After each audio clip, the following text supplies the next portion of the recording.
여러분 살면서 어려운 것들이 참 많이 있는데 그 중에 어려운 것, 우리가 인생을 살아가면서 어려운 것이 무엇일까? 뭐 여러 가지가 있겠죠. 근데 사람이 살다가 변화되는 것도 어렵습니다. 좋은 쪽으로 변하던 또는 뭐 변질되던 변화되는 것도 어려운데 변하지 않는 것도 굉장히 또 어렵습니다. 잘 안 변하는 것. 여러분, 믿음이 좋다, 신앙이 좋다라는 이야기는 어떤 의미냐면 잠깐 반짝하는 것이 아니고 잠깐 한순간만 뜨겁게 불타오르는 것이 아니라 처음부터 끝까지 생명이 맞춰지는 날까지 신앙을 지키고 있는 것. 그게 신앙이 좋다라고 말할 수 있죠. 즉, 이 이야기는 뭐냐면 신앙이 좋다라는 것은 처음 예수 믿고 구원받은 순간부터 생명이 닿을 때까지 믿음이 안 변하는 것. 그대로 그 초지일관 믿음을 지키고 신앙을 지키고 그 말씀대로 살 수 있는 것이, 그렇게 사는 분이 신앙이 좋다라고 우리는 말할 수 있습니다. 사람들이 왜 믿음이 변할까요? 왜 믿음이 시간이 흐르고 오랫동안 신앙생활을 하다 보면 왜 믿음이 약해지고 믿음에서 멀어지고 왜 신앙을 포기하게 되고 교회를 뜨문뜨문하게 되고 멀어지게 될까요? 그것은 그 사람의 삶에서 찾아볼 수 있습니다. 사람들이 언제 믿음으로부터 멀어지고 언제 신앙이 변해서 하나님으로부터 멀어질까요? 삶에서 고난이 찾아올 때, 어려움이 찾아오면 그 어려움 갖고 하나님 앞에 나아가서 매달려 붙들려서 문제를 해결하는 게 아니고 어려움이 오면 다른 데 가서 찾아요. 해결책을 다른 데서 찾다 보니까 하나님은 자연적으로 멀어지게 되죠. 고난이 찾아올 때, 그리고 인생이, 내 삶이 내 마음대로 풀리지 않을 때, 나는 열심히 사는 것 같고 노력하는 것 같은데 잘 내 생각대로 풀리지 않을 때, 교회 안에서 상처받았을 때, 사람에게 상처받고 목회자에게 상처받고 그래서 신앙의 자리가 가고 싶지 않은, 그래서 믿음을 지키기 어려울 때도 있습니다. 또 어떤 유형에는 자녀들 진학 문제 때문에 신앙이 변하는 사람도 있습니다. 자녀들 때문에. 이런 분이 계셨어요. 초등학교 때 예수님을 영접해서 청년 시절까지 열심히 신앙생활 잘했습니다. 적극적으로 예배도 잘 드렸고 교회에서 하는 일에 한 번도 빠지지 않고 신앙생활 잘 하고 다녔는데 어느 날 이분이 언젠가부터 교회에서 나타나지 않았어요. 사라졌어요. 이유가 뭐냐? 청년 생활하면서 교회 안에서 상처도 받고 여러 가지 좋지 않은 모습들도 많이 보았어요. 그러다가 목사님에 대한 신뢰도 잃어버리고 기도해도 응답이 없는 것 같고 자기가 믿고 있는 이 믿음에 대해서 회의감이 느껴졌어요. 내가 믿고 있는 게 맞느냐? 내가 다니고 있는 교회가 성경적이지도 않고 사람도 사랑도 없고 또 나에게 내 삶은 어느 것 하나 좋아지는 것도 없는 것 같고 기도해도 별반 다를 거 없는, 그래서 신앙의 회의감이 느껴졌다라는 거예요. 그래서 이분의 표현에 의하면 그런 마음 때문에 교회를 끊었다 이렇게 얘기하더라고요. 교회를 끊었다고 얘기하더라고요. 그래서 그러다가 어느 날은 이 청년이 어디로 갔냐면 왜 또 절에를 갔는지 모르겠어요. 절에 가서 자기는 이제 불교를 믿기로 했다. 그래서 스님에게 자기의 안위를 기도해 달라고 부탁하고 또 좋은 스님을 만나서 상담도 하고 한다는 거예요. 근데 여러분 거기서도 잘 풀렸을까요? 안 풀렸어요. 불교를 믿기로 했다라고 했지만 그 가깝게 지내던 스님과 그 친분이 문제가 되어서 사기 아닌 사기를 맞게 됩니다. 그러면서 말해요. 세상에 믿을 것 없다. 교회도 그렇고 절도 그렇고 믿을 곳이 없다. 그러다가 이 절에서도 불교도 끊었대요. 그리고 뭘 찾아가냐면 이제는 무당을 찾아다녀요. 무당을 찾아다니면서 점을 보러 다니고 내가 올해 운수 대통하겠느냐? 내가 올해는 별일 없겠느냐? 애구는 없겠느냐? 이런 걸 물어보러 다닙니다. 돈도 많이 썼어요. 그런데 결국은 그의 삶은 피폐해졌어요. 결혼해서 잘 사는 것 같았지만 여러분 어느 날부터는 낳았던 그 어린 딸이 시름시름 아프기 시작해요. 근데 병원에서는 특별한 치료책도 없어요. 왜 그런지를 몰라요. 근데 딸은 계속 아파요. 여기저기 수소문해서 별 방법 다 찾아다녔겠죠. 병원도 다녀보고 굿도 해봤겠고 왜 그런지 점쟁이에게 물어도 봤겠고 다 해봤는데 소용이 없어요. 술도 마셔보고 잊어보기 위해서 너무 힘들어서 술에 의지해서 살아보기도 했습니다. 자신이 할 수 있는 것은 다 해봤다라고 그래요. 근데 결론이 뭔지 아세요? 교회도 절도 점쟁이도 무당도 술도 아무 도움 안 되더라. 이분이 지금은 믿음을 가졌는지 안 가졌는지는 잘 모르겠어요. 그러나 오랜 시간을 그렇게 어려서부터 만났던 그 하나님, 한때는 그렇게 뜨겁게 고백했던, 신앙 고백하며 울며 불며 기도했던 그 청년의 모습 온데간데 없이 사라지고 여기저기 떠돌아다니면서 다른 신을 찾아다니고 점쟁이를 찾아다니고 술과 방탕에 자신을 내 던지면서 자신의 피폐해진 삶만 얻었던 신앙이 한순간에 무너지고 그 믿음이 변하니까 그 믿음에서 돌아서니까 그의 인생에 찾아온 것은 답없는 인생이었다는 것이죠. 우리가 믿고 있는, 우리가 신앙생활하고 있는 믿음이라고 하는 건 여러분 우리의 삶의 환경이나 편리에 따라서 바꿀 수 있는 것이 아닙니다.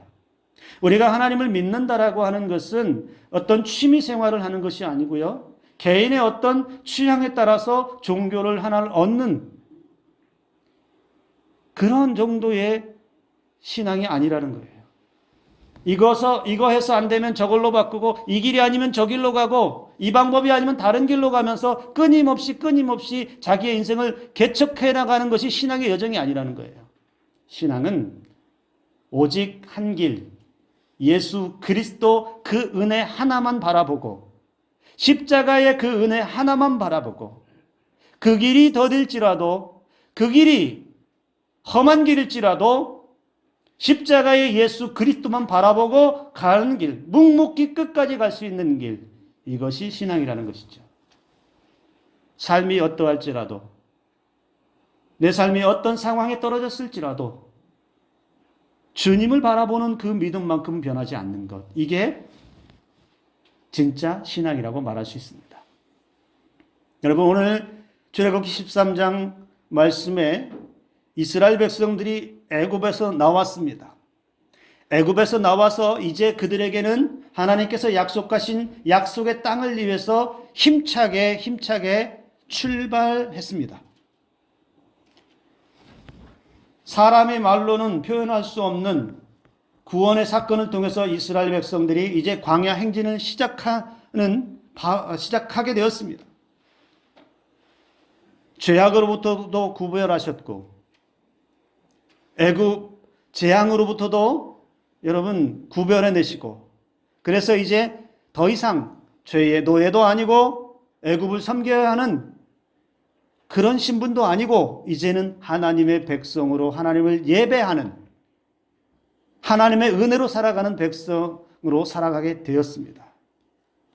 자, 그렇게 새로운 삶의 첫 출발을 알리는 출애굽 여정이 시작되었습니다. 여러분 얼마나 설레겠어요? 하나님께서 약속하셨던 조상 때부터 약속하셨던 그 약속을 이제 받을 그날을 위해서 출발했어요. 가슴 설레는 일입니다. 과연 하나님께서 약속하신 그 약속의 땅은 어떨까? 과연 하나님께서 우리에게 주신 은혜가 얼마나 크고 놀라울까? 우리가 걸어가는 길이 정말로 얼마나 하나님께서 대단한 은혜들을 베풀어 주실까? 앞으로의 인생 여정이 그런 기대감이 있지 않았겠습니까? 근데 오늘 시작할 때 놀라운 일이 벌어졌죠? 하나님께서 오늘 17절에서 뭐라고 말씀하십니까? 블레셋 사람의 땅의 길은 가까울지라도 하나님이 그들을 그 길로 인도하지 아니하셨다 이렇게 얘기합니다. 무슨 말이에요? 하나님께서 가까운 길을 놔두고 빙 돌아가는 길로 백성을 인도하시겠다는 말입니다. 생각할 수 있어요. 왜 가까운 길을 놔두고요? 왜 빠른 길을 놔두고요? 왜 편한 길을 놔두고요? 왜 빙 돌아가야 되죠? 여러분 지도를 한번 보시면 우리가 가나안까지의 여정의 지도를 보시면 여러분 파란 화살표가 그들이 행진했던 길입니다. 그런데 그 길로 가지 않고 맨 위에 있는 지중해 해안을 따라서 그렇게 가로질러 갔다면 훨씬 더 빠르다라는 거예요. 그리고 그 길은 훨씬 더 안전한 길이고 평지여서 때로는 오아시스와 같은 도시들도 만나고 그래서 이스라엘 백성들이 행진하는 데 있어서는 저 지중해 연안을 해변을 끼고서 블레셋의 길로 걸어가면 약속의 땅을 금방 갈 수 있다는 거예요. 그런데 하나님이 오늘 뭐라고 말씀하시냐면 아니야. 여러분 보이시죠? 숫꽃, 예담, 엘림 해서 밑으로 해서 홍해길로 해서 쭉 돌아갑니다. 얼마나 먼 길로 가장 먼 길로 돌아가는 것 같아요. 하나님 참 이상한 분이에요. 야, 이게 광야 여정이 시작됐는데 우리 하나님 참 이상합니다. 왜 시작부터 우리를 뺑뺑이 돌리시죠? 하나님이 분명히 하실 터인데 어느 길이 빠른 길이고 어느 길이 좋은 길이고 어느 길이 편안한 길인지 하나님이 분명히 아시는데 왜 쉽고 평안하고 빠른 길이 있음에도 불구하고 애굽에서의 죽음을 무릅쓰고 나온 이 백성들을 어렵고 험난하고 돌아가야 하고 오랜 시간이 걸리는 길로 인도하시겠다라고 말씀하시다. 여러분, 우리 가운데는 예수님을 쉽게 엄마 뱃속에서부터 믿은 분들도 계시지만 중간에 예수님 믿은 분들도 계시잖아요. 어떤 분들은 편안하게 예수님을 믿은 분도 계시지만 어렵게 신앙생활 하신 분들도 계십니다. 그런데 여러분, 저는 그런 상상을 그런 생각을 자주 해요. 이스라엘 백성들도 마찬가지지만 우리가 예수님을 믿었을 때에 내가 예수님 믿습니다. 나는 예수 그리스도의 십자가로 구원받았습니다. 이 고백을 하고 예수님을 인격적으로 만났을 때에 우리의 삶이 그 순간부터 확 변했으면 좋겠어요. 예수 믿는 순간 믿었더니 기적이 내 삶에 펼쳐지고 내 몸이 아팠던 게 거짓말처럼 싹 사라지고 가난했던 집안이 부자가 되어지고 예수 믿었더니 매일매일 기적의 역사들이 막 우리 집에 쏟아져요. 그러면 얼마나 좋겠어요. 예수 믿었더니 막 자녀들이 갑자기 성적이 쑥쑥쑥 올라가서 대학 골라가는 그런 일이 펼쳐지고 그러면 여러분 무슨 걱정이 있겠어요? 그럼 얼마나 좋겠어요. 하나님 앞에 간절히 기도할 일도 없잖아요. 잘 되니까. 이스라엘 백성들 그 입장에서도 생각해 보세요. 애굽에서 얼마나 고생들 많이 했어요. 자그마치 민족이 4대 동안 430년 동안 죽도록 애굽에서 고생하고 큰 민족을 이루어서 어렵게 10가지 재앙을 지난 다음에 나왔어요. 그들이 애굽에서 마지막 나올 때 본 게 애굽 그 홍해에서 애굽 군대가 수장되는 걸 보고 건너오면서 우와 우리는 살았다라고 했어요.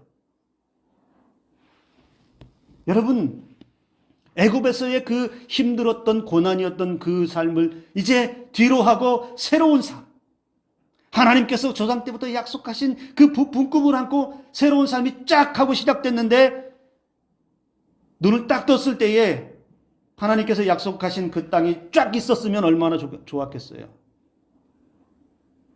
한 하루도 아니고 그냥 쫙 해서 약속의 땅이 그냥 딱 세팅되어서 그냥 바로 들어가서 거기서 잘 먹고 잘 사는 일이 쫙 펼쳐지면 무슨 고민이 있겠어요? 무슨 원망할 일이 있겠어요? 그런데 시작부터 어떤 일이 벌어져요? 마치 이렇게 말하는 것 같아요. 야, 이스라엘 백성들아, 앞으로의 여정 쉽게 생각하지 말아라. 앞으로의 너희 신앙 쉽게 생각하지 말아라. 어려울 것이다. 힘들 것이다. 고통이 좀 있을 것이다. 이렇게 말하는 소리가 제 귀에는 들리는 것 같아요. 왜 하나님께서 그렇게 돌아가는 길로 인도하시겠다라고 말하셨나요? 17절의 말씀에 또 얘기하죠. 이 백성이 블레셋의 길로 가면 전쟁을 하게 되면 마음을 돌이켜 애굽으로 돌아갈까 하셨습니다.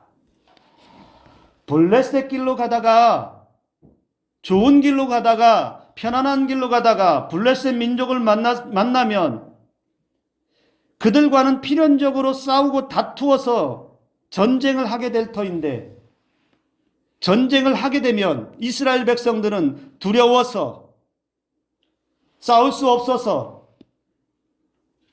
야, 이거 우리가 갈 곳이 아니다. 다시 애굽으로 돌아갈까 봐 하나님께서 블레셋 길이 아닌 빙 돌아서 인도하신다라고 말씀하셨다는 거예요.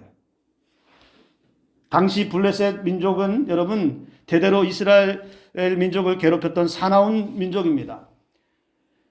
강력한 철제 무기도 가지고 있습니다. 그런데 지금 이스라엘 백성들은 애굽에서 막 나온 이스라엘 백성들은 아무것도 없어요. 무기도 없습니다. 전쟁 준비가 안 돼 있어요. 그렇다면 블레셋과 전쟁을 치르면 그들에게 놓여진 건 죽음의 위협이라는 거예요. 그렇게 된다면 여기서 죽느니 어떻게 하자고요? 돌아가자는 거예요. 차라리 그냥 애굽에서 사는 게 낫다는 거예요. 차라리 광야의 여정을 시작하지 않고 약속의 땅 가지 않아도 이 죽음과는 함께 할 수 없다는 것이죠. 블레셋 군대를 만나게 되면 이스라엘 백성들은 어떤 마음일까요? 낙심하게 됩니다. 두려워하게 됩니다. 불안하게 합니다. 그래서 견딜 수 없는 거예요. 하나님께서는 바로 그것을 미리 시작부터 방지하셨다라는 것이죠. 이스라엘 백성들은 아직 충분히 약했습니다. 블레셋 군대와 맞설 만한 그런 상태가 아니었어요. 그리고 그들이 애굽에서 400년 넘는 동안에 살아오는 동안에 이 이스라엘 백성들에게 자리 잡고 있는 건 뭐냐? 노예 근성, 뿌리 박힌 노예 근성, 나약한 근성. 그래서 조금만 어려움 만나도 움츠러들고 조금만 두려운 상대 만나도 겁먹고 그래서 피해야 되고 맞서지도 못하고 아주 작은 겁쟁이와 같은 영적으로 아주 어린 아이와 같은 그런 상태라는 거예요. 도저히 자기보다 큰 상대를 만나고 어려운 상대를 만나면 견뎌낼 수 없는 그런 상태라는 겁니다. 하나님께서 블레셋 군대를 이길 수 있는 능력이 없어서가 아니고 하나님이 능력이 없어서가 아니고 하나님이 이기지 못해서가 아니라 이스라엘 백성들에게 그런 능력이 없다는 거예요. 하나님의 그 능력을 따라서 견뎌낼 수 있는 힘이 없다는 거예요. 그만큼 약하다는 겁니다. 그래서 그들이 이 어려운 상황을 만나면 과거로 돌이키고 애굽으로 돌아갈까 염려하셨다라는 것이죠. 이스라엘 백성들이나 오늘 저와 여러분들 모두가 인생의 어려움과 고난을 해결하기 위해서 삶의 자리에서 어려움을 만나거나 삶의 자리에서 불편함을 만나고 오랜 시간 고난의 자리에 있을 때 여러분 우리도 쉽게 생각할 수 있어요. 내가 이 길이 아니고 다른 것을 선택한다면 조금 더 빠른 길, 조금 더 쉬운 길, 조금 더 편안한 길,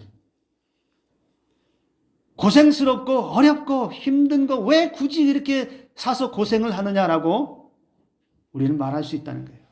그래서 당장의 고통의 문제를 빨리 해결하기 위해서 눈에 보이지도 않는 그 하나님의 인도하심보다 내 방법 찾아가고 내가 한번 해보겠다라고 그렇게 여기저기 동분서주하며 뛰어다니는 인생이 혹시 우리의 인생은 아닌지 돌아볼 수 있어야 합니다. 이스라엘 백성들의 심리 가운데 뭐가 있냐? 야, 노예로 살아도, 죄인으로 살아도 지금 이렇게 여기 이 광야 척박한 곳에서 죽는 것보다는 그냥 애굽으로 가는 게 낫지 않겠어? 그들의 이런 모습이 계속해서 나타나요. 먹을 것이 없을 때, 물이 없을 때도 계속 원망했던 게 뭐예요? 하나님께서 우리를 이 광야에서 죽이신다. 왜 애굽에서 우리를 인도해내서 이 물 없는 곳에, 먹을 것도 없는 곳에서 우리를 죽이시려 하는가? 하나님은 이미 알고 계셨다라는 것이죠. 우리가 깨달아야 할 것은 여러분, 우리의 인생이 우리 눈에 보기에는 돌아가는 것 같고 힘겨운 것 같고 좁은 길로 가는 것 같고 어려운 고난의 길로 가는 것 같다고 할지라도 여러분, 우리가 걸어가는 그 길은 우리의 생각보다 하나님께서 가지신 생각이 훨씬 더 크고 넓고 깊다라는 것을 여러분, 우리는 잊지 말아야 합니다. 내가 걸어가는 것 같아도 내 인생길에는 하나님께서 내 인생길에 큰 그림을 가지고 계셔서 우리 인생의 마지막까지의 계획들을 다 가지고 계셔서 하나님께서 인도하신다는 사실을 결코 놓쳐서는 안 됩니다. 하나님의 마음은, 백성들을 향한 하나님의 마음은 그 백성들이 고통받고 그 백성들이 어렵게 사는 것, 힘들게 사는 것, 고통스럽게 사는 것이 하나님의 마음이 아니라는 겁니다. 그래서 우리 인생을 뭐 뺑뺑이 돌리고 자꾸 어려운 길로만 내모는 분이 하나님이 아니시라는 거예요. 어려운 길을 주어도, 힘겨운 길을 주어도, 감당할 수 없을 것 같은 길을 주어도 하나님은 거기에 계획을 가지고 계시고 그 길에서 이겨낼 수 있는 힘과 능력을 베풀어 주셔서 살게 하시고 하나님이 원하시는 그 최종 목적지까지 인도하신다라는 것을 우리가 결코 삶에서 놓쳐서는 안 된다는 것입니다. 우리 하나님이 어떤 하나님이신가요? 우리에게 베풀어 주신 사랑이 얼마나 크신가요?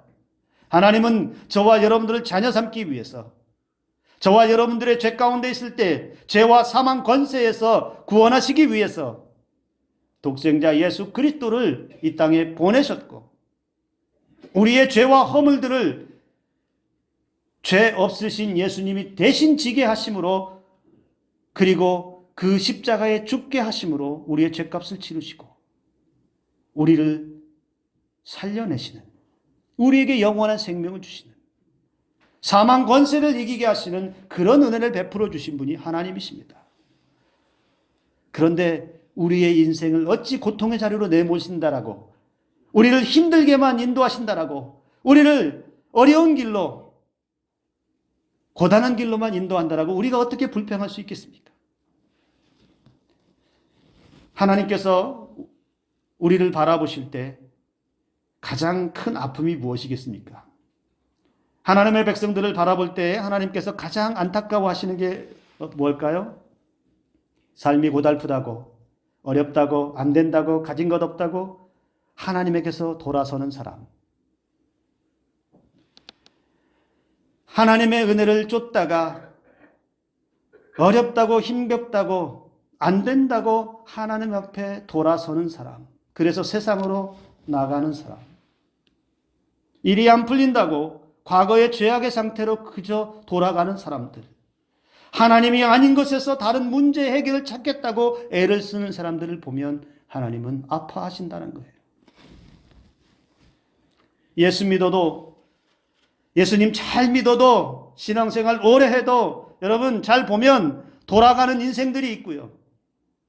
오랫동안 신앙생활해도 고난의 인생들이 있고요. 오랫동안 예수 믿고 살아도 몸이 아픈 상태로 사는 사람들도 있습니다. 그러나 오늘 우리가 읽은 이 본문에서는 여러분 그러한 인생들을 향해서 놀라운 은혜를 주고 있습니다. 아무리 좁은 길이고 어려운 길이고 고통스러운 길이고 꽉 막힌 길을 가더라도 하나님께서는 그 택하신 백성들에게 반드시 길을 열어주시는 은혜를 베풀어 주십니다. 어려운 길 너 혼자 가게 떠밀지 않았어요. 힘든 길 우리들 혼자만 걸어가게 등 떠밀지 않는다라는 거예요. 꽉 막힌 길에서 어디로 가야 할까 모를 때 하나님이 귀 닫고 눈 닫고 모른 채 하지 않는다는 겁니다. 하나님께서 의도적으로 우리의 인생을 빙 돌리시는 그런 하나님은 아니시라는 거예요. 여러분 오늘 21절 22절 말씀을 한번 보시기 바랍니다. 우리 21절 22절 말씀을 우리 다 같이 한 목소리로 같이 읽어보겠습니다. 함께 읽습니다. 여호와께서 그들 앞에서 가시며 낮에는 구름 기둥으로 그들의 길을 인도하시고 밤에는 불기둥을 그들에게 비추사 낮이나 밤이나 진행하게 하시니 낮에는 구름 기둥 밤에는 불기둥이 백성 앞에서 떠나지 아니하니라. 여러분 잘 보세요. 이 말씀 가운데 하나님께서 이스라엘 백성을 인도한다라고 하는 말씀이 몇 개나 나오는지 아세요? 블레셋의 길에 빠른 길로 가지 않고 좋은 길로 가지 않고 빙 돌아가는 길인데 하나님께서 그 백성들을 어떻게 인도하신다라고 말씀하십니까? 그들 앞에서 가신다 얘기했어요. 그들 앞에서 간다. 너희보다 앞서가서 너희들이 갈 길을 예비하신다라는 거예요. 그리고 그들의 길을 인도한다. 인도한다라는 말은 여러분 어떻게 우리가 이해하고 받아들일 수 있을까요? 마치 여행 가면 가이드가, 관광 가이드가 어떻게 하죠? 어디 가야 하고 안내해 주잖아요. 뭘 봐야 하고 안내해 주면서 그 가이드는 어떻게 해요? 관광하는 사람, 여행하는 사람을 항상 따라붙잖아요. 따라가잖아요. 맨 앞에서 깃발 들고 하나님께서 이스라엘 백성 너희들 돌아가는 것 같지만 앞서 가시면서 어떻게 해요? 너희들과 함께 간다라는 거예요. 또 불기둥을 그들에게 비추사 그랬어요. 그들 가운데 계신다는 거예요. 즉 행진할 때에 인도하시고 머물러 있을 때에 그들과 함께 계셔서 그들 가운데 어떤 어두움의 존재도 있지 않게 하시고 그들 가운데 어떤 위협도 있지 않게 하시고 그들에게 어떤 위험도 빠지지 않게 하셔서 하나님께서 그 이스라엘 백성들의 한가운데 계셔서 어떻게 하신다고요? 백성 앞에서 떠나지 아니하시니라.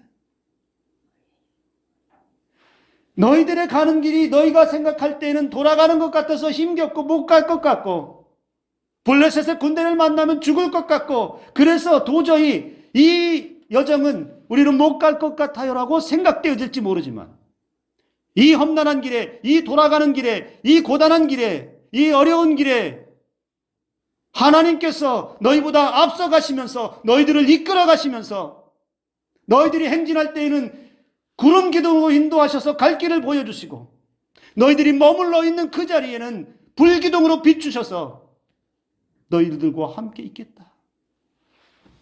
뭐가 문제야? 뭐가 걱정이야? 뭐가 두려워? 너희를 이스라엘 백성들을 구원하신 하나님의 은혜가 계속 따라다니고 있는데 그 고단의 자리에서 그 어려운 길에서 그 힘든 길에서 그 은혜를 볼 수 없다면 이 얼마나 불쌍한 인생입니까? 오늘 저와 여러분들이 우리의 삶의 자리에서 우리보다 앞서가셔서 우리를 인도하시고 우리의 인생길을 비추어 주시고 우리를 떠나지 아니하시는 이 하나님의 은혜로 살아갈 수 있기를 주님의 이름으로 축복합니다. 그렇다면 여러분 우리의 인생길이 험난하다 하여서 내 눈에 보기에 좋지 않다 하여서 우리가 낙심하고 두려워하고 하나님이 아닌 것으로 다시 돌아갈 이유가 없다라는 것이죠. 하나님은 결코 우리를 혼자 가게 하지 아니하십니다. 우리 눈에 보기 좋다고 그 길이 좋은 길도 아닙니다. 그리고 우리 눈에 나쁘다고 그것이 나쁜 것이라고도 말할 수 없습니다. 좋은 길은 하나님 보시기에 좋은 길이 정말 우리에게 복된 길이고 좋은 길인 줄 믿습니다. 하나님께서 안 돼라고 하는 것이 하나님께서 가지 마라고 하는 것이 우리에게는 가서는 안 될 길이고 하나님께서 가지 말라고 하는 길이 우리에겐 죽음의 길이고 하나님께서 막으시는 것이 우리에겐 더 은혜다라고 하는 것을 여러분 기억할 수 있기를 바랍니다. 우리가 살아가는 인생이 항상 편안하고 좋은 길로만 가고 안전한 길로만 가지는 않습니다. 우리가 살아가는 인생이 여러분 넓은 고속도로 8차선을 나 혼자 그냥 넓게 달려가는 인생길로 펼쳐지지 않습니다. 가다 보면 좁은 길도 만나고요. 가다 보면 덜컹덜컹 자갈밭도 만나고요. 가다 보면 힘겹게 올라가야 하는 경사진 길도 만납니다. 가다 보면 빙 돌아가야 하는 길도 만나요. 가다 보면 길이 막혔을 때도 있습니다. 그러나 중요한 것은 하나님께서 함께 하시는 인생길은 거기서 멈추지 않습니다. 거기서 끝나지 않습니다. 거기서 우리의 인생이 좌절되는 게 아니라는 거예요. 왜요? 낮에는 구름 기둥으로 밤에는 뿔 기둥으로 인도하시는 그 하나님이 우리의 인생길 한가운데 계시기 때문에 그렇습니다. 우리가 인생을 살아가는 동안에 이 은혜를 놓치지 않기를 주님의 이름으로 축복합니다. 혹시 지금 내 삶이 돌아가는 것 같고, 혹시 지금 내 삶이 어려운 것 같고, 혹시 지금 내 삶이 힘겨운 것 같다면 거기에 하나님의 은혜가 있다는 사실을 여러분 기억하시기 바랍니다. 우리의 삶에 하나님께서 구름 기둥과 불 기둥의 은혜를 부어 주셔서 반드시 하나님의 나라에 이를 때까지 우리를 떠나지 아니하신다라는 것을 여러분 오늘 이 아침에 우리의 가슴에 담고 나아가면서 어려워도 힘겨워도 그곳에서 하나님의 인도하심의 은혜를 만나서 하나님을 힘차게 찬송하는 은혜의 삶이 되기를 주님의 이름으로 축복합니다. 뒷걸음질 치지 마시기 바랍니다. 피해가지 마시기 바랍니다. 하나님께서 가라 하셨다면 우리 걸어가는 길은 하나님께서 함께 하시는 길입니다. 기도합니다.